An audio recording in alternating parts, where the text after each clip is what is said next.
Fax documents from the scanner bed by first lifting the scanner lid of your HP LaserJet Pro MFP. Place the document to fax face down in the left rear corner of the scanner glass. Close the scanner lid. On the printer control panel, touch Fax. On the touchscreen keypad, enter the recipient's fax number. Touch Start Fax.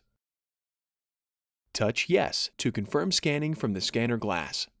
Touch OK. The page scans.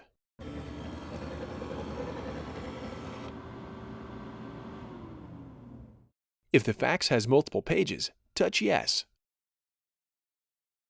Then place the next page on the scanner glass.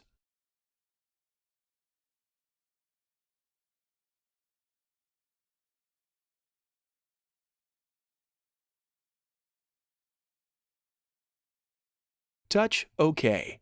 Repeat this process until all pages are scanned. With the last page scanned, touch No at the prompt. The printer sends the fax using the scanned pages.